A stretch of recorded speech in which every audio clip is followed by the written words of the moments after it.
Hey, everybody.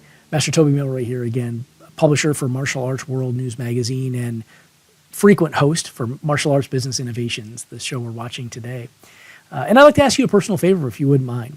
If you wouldn't mind, please help us spread the word, right? Help us help more people in the martial arts industry, help more school operators and more instructors teach better classes, grow their business, build their brands, build their reach into their community by helping us share and like and subscribe and hit the notification bell on this video, right? It really sort of helps goose the Facebook algorithm or the YouTube algorithm and helps more people like you discover this content, discover our videos, and discover the type of content that we provide. So thanks so much. I really appreciate that. So hit like and subscribe and hit that little notification bell. And I'd love to see you. I'd be happy to see you and excited to see you at an upcoming live event. Thanks so much. Appreciate it. Speak soon. Welcome to Martial Arts Industry Innovations, presented by Martial Arts World News Magazine. Here, you'll get the latest news and information about the martial arts industry and discover the latest tools, tactics, innovations, business systems, teaching strategies, and much more to help you grow your school, career, or martial arts business. You'll also hear from some of the most successful school owners, innovators, instructors, industry influencers, and thought leaders in the world, sharing proven strategies and solutions to take your martial arts school or business to new heights. Join our mission at Martial Arts World News Magazine to raise the standards of martial arts business professionalism throughout the world.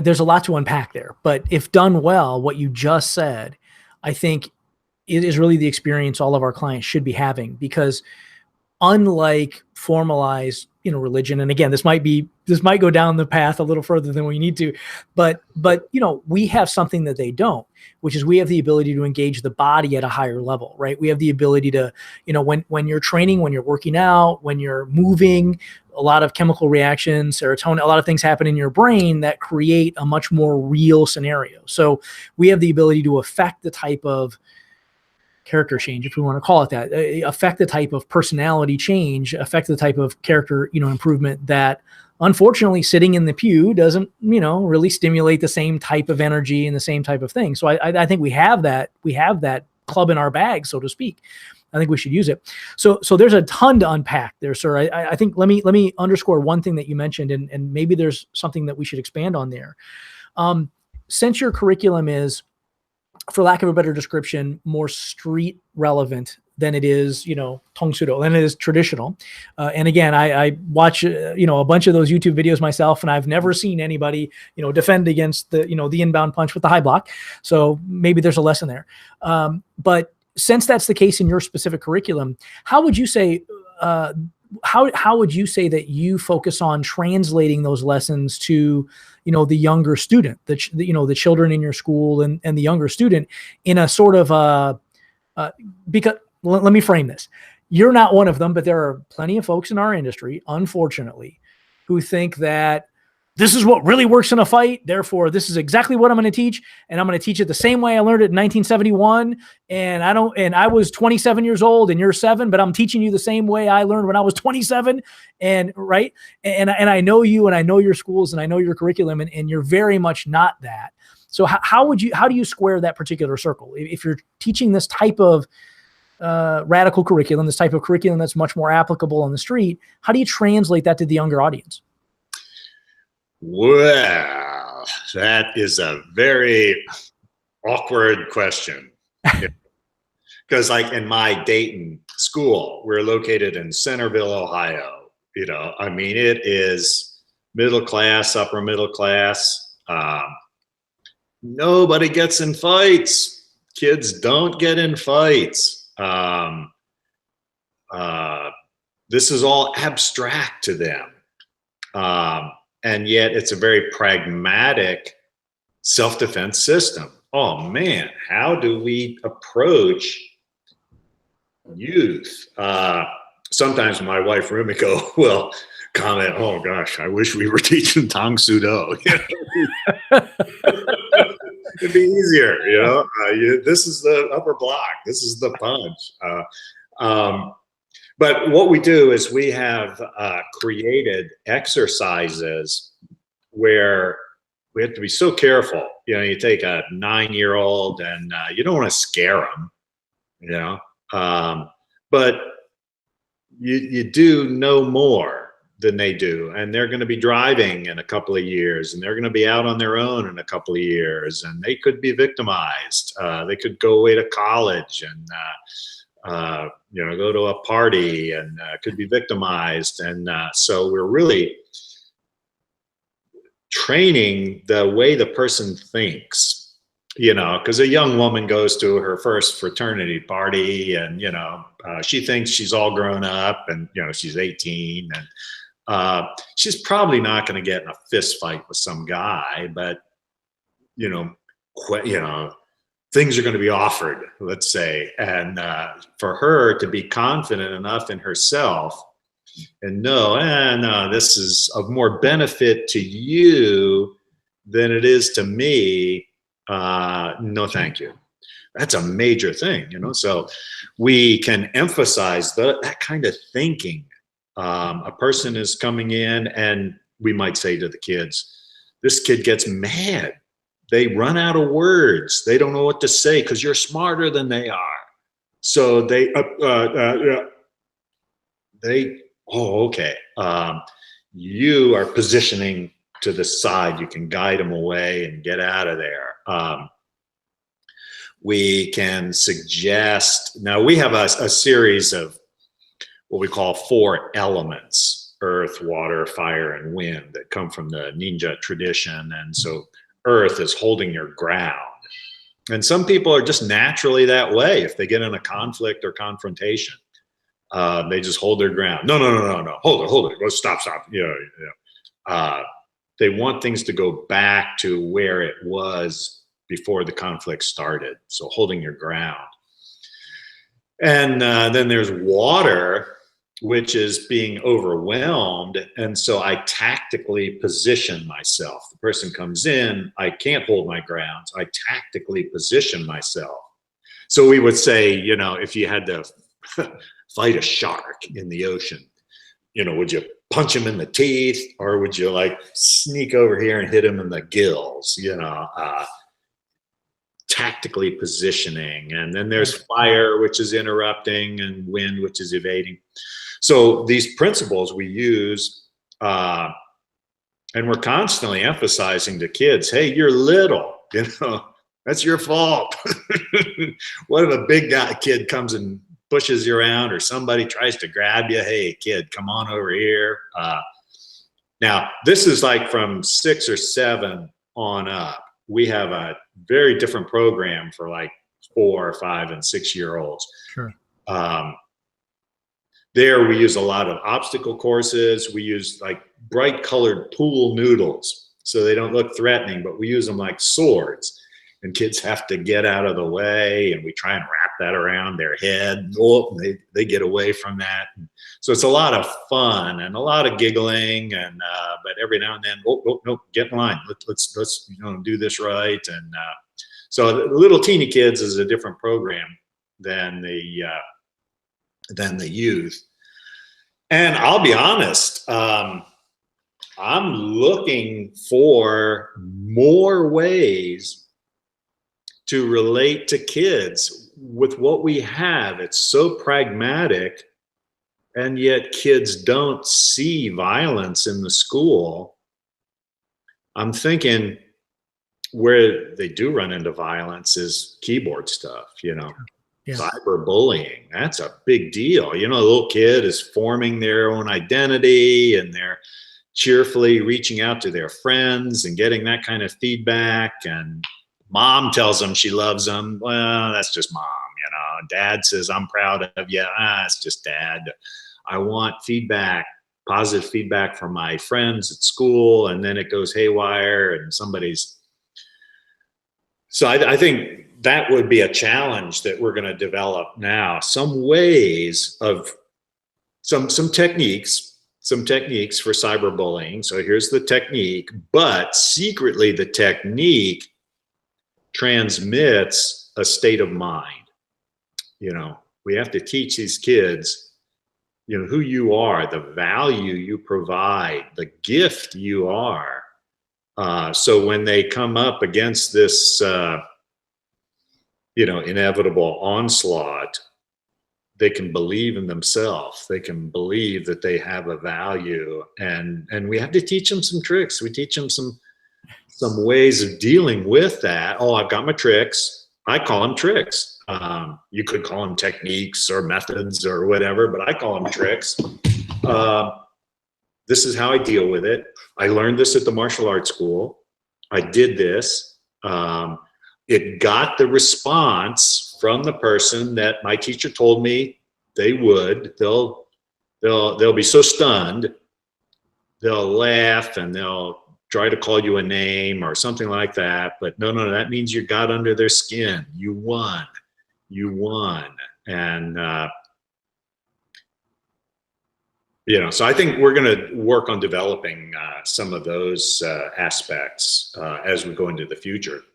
Yeah, super interesting, right? It's certainly an incredibly, as we live more and more and more of our life on the cell phone and on social, it's becoming such a big part of our lives. And I think from the futurist in me standpoint, when we look at self-driving cars and things like that, we're going to be, we collectively, especially us, old enough to drive, we're going to be spending more time on social, not less, over the next 20 years, right? I mean, this is the beginning of this thing. I believe. I don't think it's the end of this thing. I think we're just at the beginning of this deal. Oh yeah, and I think what's very important for martial artists is if somebody's got a school, if they're that good that they can teach other people, that means they got to be teaching, they got to be studying for like at least 10 years, something like that.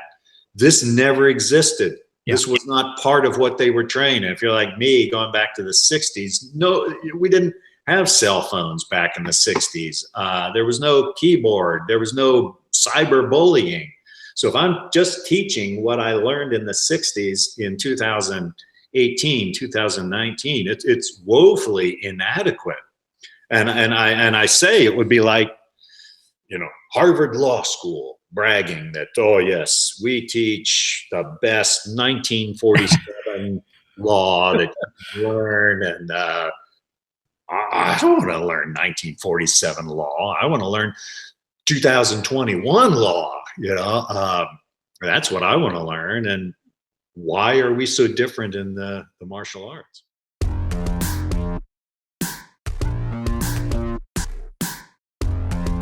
As I started working with Harry and Friends, boy, my complete 180, much better than I could deliver just by myself. Much better content. Well, Harry is a godsend. Harry is like a virtual staff member. The kids are just more excited. When it's time to do the mat chat, a lot of times it used to be verbal, but now we have the visual. Right. And they can relate to this guy. We have been a long-time Harry and Friends customer with our little ninjas going on, we think, around 10 years now. How many schools do you guys have that are using Harry and Friends? 5 schools. Excellent. And how do the kids react? How do the parents react? They love it. Harry is a big part of our We Warriors program. Kids love him. They will do things that he says that won't do if we tell them to, and they definitely won't do it if their parents tell them to. Makes the parents a little jealous, but they love him too. Check it out, guys. You got to do Harry and Friends. Okay, everybody. Where is Harry today? It's great. At Martial Arts. Check out the latest issue of Martial Arts World News Magazine, the industry trade journal for martial arts school owners and instructors at mawnews.com. And now, back to our show.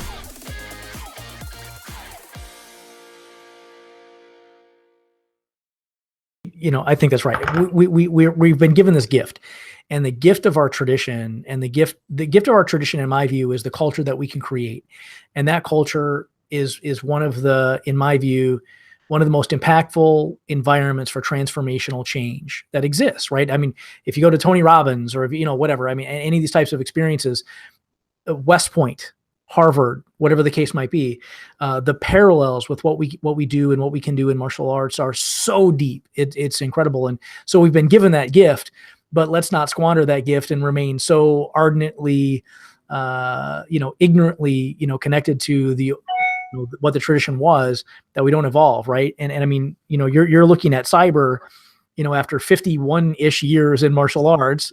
I think that's a testament to why you've been able to accomplish what you have. We're always learning, we're always innovating and trying to find out what the solution to the next thing is. On that topic, by the way, if anyone is interested in sort of looking at some of the things that you're doing from a curriculum standpoint and sort of developing themselves with this ninja art, you have a site, ninjaselfdefense.com, that people can actually subscribe to, and they can get lessons and things like that over the internet and sort of study what you're teaching. So I think that's very useful, very interesting for folks to sort of experience. I think the third thing that you said, by the way, to unpack was, and I thought the shark story is hysterical. I think that's perfect, right? Because that's super visual for kids. They're totally going to understand that. That's totally going to make sense to them. And the idea that you are in fact translating those lessons to that market is the big lesson there, right? I mean, the big lesson is it's not just block punch. It's not just, block punch kick. It's how do we tell a story or put that student through some level of impact that they're actually going to retain this information. They're actually this is something that's going to stick with them. That's going to change their life for the future. And I think the other part that you said was you're putting them through these experiences ahead of time, right? So I've already experienced someone swinging the noodle at me. I've already experienced someone, shaking me up from the back or whatever the case is. So I now know how to respond to it. I've been in that experience 250 times, not afraid of this anymore, right? This is no big deal. This is, I've done this enough times that it's now muscle memory. So I think that's intrinsic in what we do. And I think it's very important that you're reinforcing that part. You just to kind of loop back again. I know we're quickly running out of time, so I want to be respectful of that. We've been talking a fair amount about culture and how that sort of fills in the gaps. And you've described to me, you've already described today the 14-point ethics code and the 4 elements that you used it as teaching mechanisms. But you'd also described to me, you have this 6-point hero code and 8 keys to personal development. Can you maybe kind of walk me through that? Like what role does that play in developing students? And I know those are tools for your instructors to use to teach those lessons. How do you implement all that? And what was the catalyst for all that? And how does that help your team? Well, very briefly, when people come in as white belts, they have a 3-part student code or student creed. And, and we tell them right up front, these are going to be the 3 things you should check out whenever you're doing anything dangerous. A ski jump or a bungee jump or jump in a cage with a tiger or martial art lessons, anything that's dangerous. Number 1, I believe in myself. I'm confident I can accomplish my goals. And people memorize that, and you say, well, have you ever had a day when you didn't believe in yourself? Yeah, well, say it twice on that day.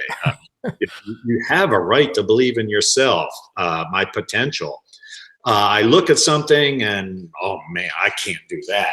No way I can do that. Then I'm not going to be motivated to try it. And no matter how much my teacher, tries to coach me, I've already decided I can't do that. So no, I believe in myself. I can do this. Number 2, I believe in what I study. I'm disciplined. I'm ready to learn in advance. And again, if I don't believe I can do this, and we ask people, hey, have you ever done anything like a job or a relationship or whatever, and you just didn't believe in it, and some hands go up. And why did you do it? Well, I had the money, or I was scared that I couldn't find another way, or what? Oh, okay, it's fear. So no, legitimately believe. And the third is I believe in my teachers. I show respect for all who help me progress. Now that includes negative teachers too. Did you ever learn anything positive from a negative relationship? Oh God, everybody says yes. So those are the 3 things that we start with. And we say, if you don't believe in yourself and you haven't studied how to do it and you don't have a good coach, you're crazy just to go in there. The only time you would ever do that would be a sporting event. Mediocre at tennis, but I think I'll take on this person and, I might learn. You're not going to die if you come in second place, And then we have a 14-point code of mindful action, we call it, where it's our ethics code. And for each belt, they learn one of these 14-point codes of how to behave. And I jokingly say, well, at worst, this is just how to stay out of jail. We're not predators. We don't steal. We don't lie. We don't sexually, abuse people. I know we have a lot of kids in our school, so we don't refer to sexuality, but, we say, I cultivate positive relationships. I avoid harming others for selfish gain. And little kid says, what's that mean? So you don't use other people. You ever notice anybody who used somebody? They'd pretend to be their friend and they'd get something from them. We don't do that. Oh, okay. And with the adults, we can, make the reference. I don't know whether I should say this or not, but all this stuff comes from Buddhism. Sure. But we just changed the wording a little bit, so it sounds like a corporate self-development thing. And then when they get their black belt and going for second degree, we have 8 points of personal development. Now, this is where we look at ourselves, the way we think. There's a mechanical way that every one of us thinks, and there's maybe a better way, a more effective, efficient way. You learned to think when you were 2 and 3 and 4, and now you're 26. Do you think you could upgrade that a little bit? The way we speak, we use language. I had a young guy working for me, and he would say, somebody thank him. He'd go, oh, no problem. And so I just said to him, that's cool among your social peers, but older people don't like to hear no problem. I'm not a problem. I'm the customer. And so I said, just say something.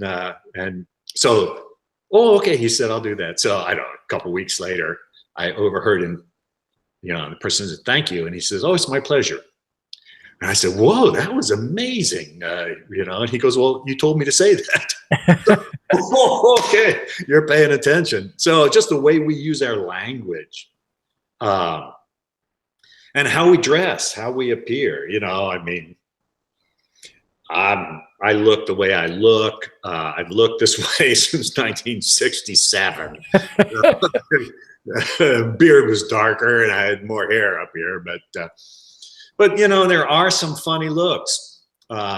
People with weirdly shaped beards and, funny half-shaved heads with little sprouts of hair. And express yourself, do what works for you, but bear in mind the people who are coming into you have a certain expectation of what they're looking for. And, you could, just your appearance could put some people ill at ease. And so I'm just saying, consider that. And then going for third degree, there's a 6-point hero code, 6 specific things that people look at that makes for heroic living. And if one of those is missing, it is not heroic. And, this is very interesting to people, especially this day when we talk about, a basketball player being a hero. No, I just play basketball well.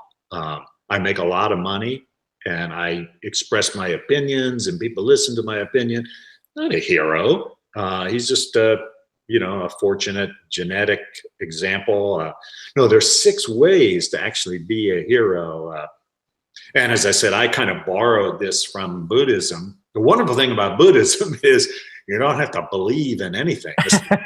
This stuff just works, whereas to be a good Christian or a good Muslim, you have to believe and state a belief. Buddhism is easygoing with that kind of stuff. So we just import all of that. And I'll just say this to wrap up, it's very interesting when I talk with our successful adults who are involved in the program and I say, hey, what's something you used this past week? Can you really relate to this? They always bring up the code and the creed, and because this is the conflicts that successful people are having. They're not in dangerous parts of town. They're not robbed at knife point. They run into the office bully. They run into a superior who doesn't know how to lead, and it's just, and they use these tactics that they learned at the martial arts school to bend things around to work for them. And I think, hey, I'm not going to argue with that. Let's let's go with that. People are learning things at the martial arts school. They're using them in their real life, and they're generating the results that they want to get, and they come back and thank us for it. Keep that in there. Keep that in there. Yeah, that's a win, right? Yeah, that's I think. Yeah, again, there's like so much to unpack here, but I think what you're describing is exactly what I think it's so important for us as an industry to stay focused on, which is this idea that, you know, the physical part of what we deliver is great. It's wonderful, right? I mean, one student in your entire career ever gets in a scrape and saves their own life, then what we've done is worth it, right? I mean, even if it's not even one student, right? Right? But I mean, that's absolutely a huge component of martial arts. It's a huge component of self-defense. It's a huge component of what we do. But I think you've described it this way. There are these higher lessons, right? And these higher lessons, even though for us it might seem not as intuitive, right? It might seem like it's somewhat buried in like the bunkai, right? Like it's sort of a hidden sort of message inside the technique or whatever it is. This is really what the market is telling us all over the place that it really wants. Now, it's hard to understand that. It's hard for them to articulate that when they first walk in the door. Absolutely. Right? Is that your experience? Most of the time when they walk in the door, almost nobody walks in the door and says, yep, I was going to go to Tony Robbins and give him $50,000 to, you know, fix my head. But instead I decided to come to the martial arts school. That's mostly not what they're saying. Mostly what they're saying is, hey, yeah, listen, you know, I've got this extra 15 pounds and I really want to do something about that. Or my, you know, son Johnny's being bullied in school a little bit. I want to make sure he can defend himself if he had to. Or my daughter's having a little bit of trouble focusing in third grade. And, you know, I heard that this is good for that. That's how they articulate it. But the meaning behind those questions, the meaning behind those things are these higher lessons. And I think you've described them as life mastery. Hey son, let's do something different this weekend. How about we take in a museum? Yeah, that sounds good. We could learn about the samurai. Yeah! Or how about the Hawaiian Lua warriors? Ooh, the mighty sumo. Hey, how about the Martial Arts History Museum? That way we can learn about them all. Yeah, that sounds great. Do you feel like you're getting crushed under the tremendous weight of managing your martial arts school? Crawl out from beneath the burden and reach your potential.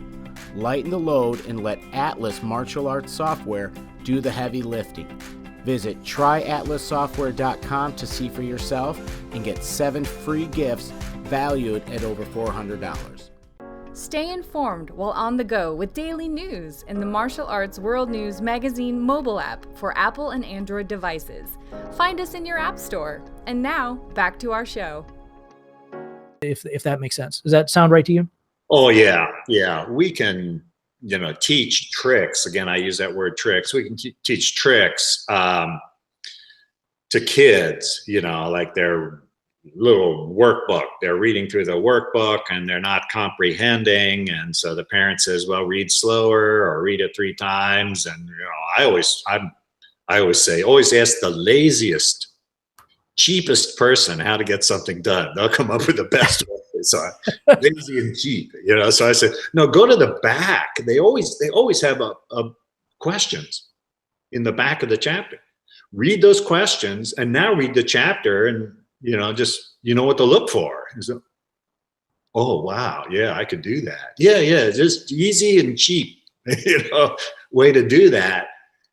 So there's a trick. But what we are doing very subtly, is affecting their actual character, who they are. We're opening up their potential, and at the deepest level, you know, we're altering who they are. What they're changing as a human being. They are changing as a human being, and you know, we might even ask them. You know, the adults said, hey, you know, we're requiring you to change as a human being in here. Is that okay? And people go, it's like, you know, office bully is deviling you, and you now see where they're coming from and understand this is a tactic that works for them, but I'm above that. and you can counter that, and it almost amuses you. I mean, would that be okay if you were like that? Oh God, yeah. And some knucklehead cuts in front of you in traffic, and you're used to get mad, but now it's just a poor knucklehead who didn't allow himself enough time to get somewhere. I'm above that. Would it be okay if you didn't respond in anger? Oh God, yeah. So we kind of, but that's really what we're looking at. And we tell people right up front, no, you are changing as a human being through your martial art training here. You're bigger now. You're expanding your capabilities, your possibilities. You're not 3 anymore. You're 28, you're 42. People are happy with that. Yeah, I mean, it's exactly, I believe it's exactly right. And again, to sort of loop back to sort of the capitalist in me, it's that also the market will tell us that they value those lessons at a much higher level than they do just the self-defense lesson, or just the weight loss lesson, or just the whatever. Because, if the mom of the 9-year-old came in and her reason for coming in was the extra 15 pounds, that's great. We can certainly help that. But, truthfully, why haven't you solved that already? Right now, we're not going to articulate it in that way, but there's a reason, right? And that's usually a deeper reason. And I like your description of that. The higher lessons, I think, are critically important. So, by the way, as you described earlier, Harvard tuition this year is $64,530 a year. West Point, obviously they don't charge tuition, but let's say it's analogous to $64,000 a year. And if you were to look at the lessons that you just described in the outline in which you described it, this is exactly parallel to the way West Point operates, exactly parallel to the way Harvard University, operates. I've spent a lot of time studying and learning how those organizations and operations structure their curriculum, how they structure their lessons, how they structure their leadership skills development and things like that. And what you're describing is there's a big equal sign, exactly parallel to how they're doing it. And we're doing these types of things as you're describing for the 4 to 94-year-old. So that's why the marketplace can value what we do at such a high level. And I think it's our mission to figure out how we can, equal Harvard's tuition.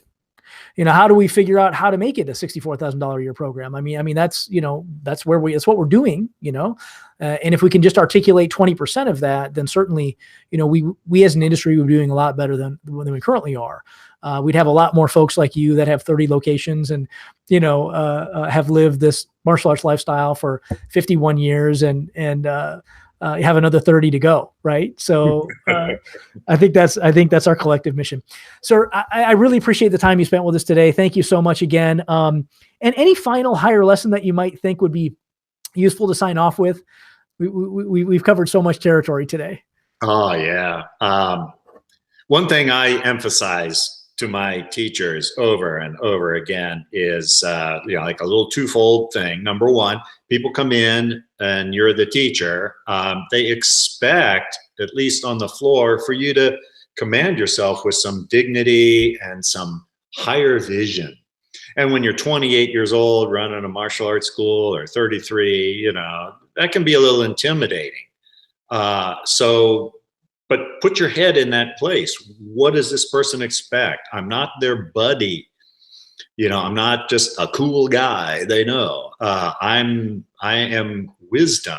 Now, you can't lie or fake it, but bear in mind, how am I behaving am I an inspiring person? And the second thing I'll mention is when it comes to teaching, fewer words that really mean something I see so many people over teaching, and so we have a saying: if the person has enough time, if the student has enough time to get all their weight onto one leg, you're talking too much. A little short lesson. I had a friend who said, Oh, we have a rule in our school. For every degree of black belt you are, you get one sentence. Nice. So third degree, he can go for 3 sentences. He has a lot more to teach than a first degree. So those would be 2 things.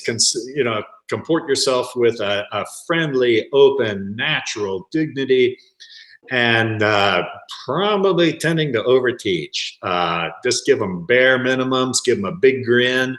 Let's see how it goes, and let the people learn the lesson through their body rather than through listening to you. Yeah. Most times when you find yourself over explaining, it's because you haven't planned the class well enough. And you don't know what the next, the teacher doesn't know what the next exercise drill / component of the class is supposed to be. So they're actually being lazy. So I have exactly the same. My rule, I'm just from my own experience, my rule is nobody walks onto the floor. No instructor, my staff, like my team, right? Nobody walks onto the floor without the class plan. Right. And that includes me. So if I jump in to teach a class, I paste my class planner on the board in the front, and everybody knows what I'm doing. All the assistant instructors know what's going to happen at 7 minutes past the hour. All the, you know what I'm trying to say? So it's just a matter of that sort of that executive level of leadership, right? Right. Oh, absolutely. We've got a big book, hey, it's 3rd week of October. Here's how we do it. Yeah. We allow the people to interpret it their own way, that creativity, but no, we're all teaching the same thing. Yes, I'm totally on board with you on that. Yeah, we're fellows of the same cloth there. Yeah, absolutely. And I think it all ties back into, I don't know if this is the core concept for our time today, but certainly we've hit on this same message, I think 3 or 4 times. I think we both believe that we have the opportunity and perhaps even the responsibility to raise the level of our standards in our industry. And certainly for the typical martial arts school, to be able to raise your expectations of yourself, raise your expectations of your team, raise the expectations that you have for your business. I think all of those things require congruence. Right. So therefore, if I expect more, I better be delivering more. And if I expect more in let's say loyalty from my students, I better be delivering more of what they're expecting. Right. And if I expect more tuition, then I better be delivering more than what, I'm expecting. And if I'm expecting better leadership skills from my team, I better be exhibiting better leadership skills for my team. So I think that idea of raising the standards of our culture and what we do are critically important to us as an industry. And I think if you hold yourself to a higher standard, you're then able to hold other people to higher standards, and they're never going to do like better than you expect, right? They're almost always going to try, go just up to what you expect. So the higher you raise those expectations, the higher it raises their performance. So, I think that sort of maybe underscores our time together today. Sir, thank you again so much. I really appreciate it. This has been fantastic. I know all of our people are AMS members and folks who are watching. I'm sure I've got, I don't know, a couple of pages of notes here that I'm going to go back and do some work on. So I really appreciate that. Thank you again so much, sir. And appreciate the time. Great. Wonderful talking with you today, Toby. Thank you so much. And thanks everybody else for watching again. As I've described too many times before, it's critically important that you do take this time out of your schedule every day, every week, whatever the case might be, to focus on big picture, to focus on strategy, focus on the implementation of these business strategies in your martial arts school.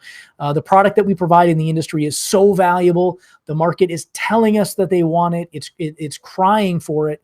But we have to be able to match our message, right? We have to be able to match what we're delivering and with what their expectations are. So it's critically important that you're taking this time out of your day to work on your business, not just working in your business. So I appreciate that. I respect that time that you spent with us. So thank you again so much, and we'll speak again soon.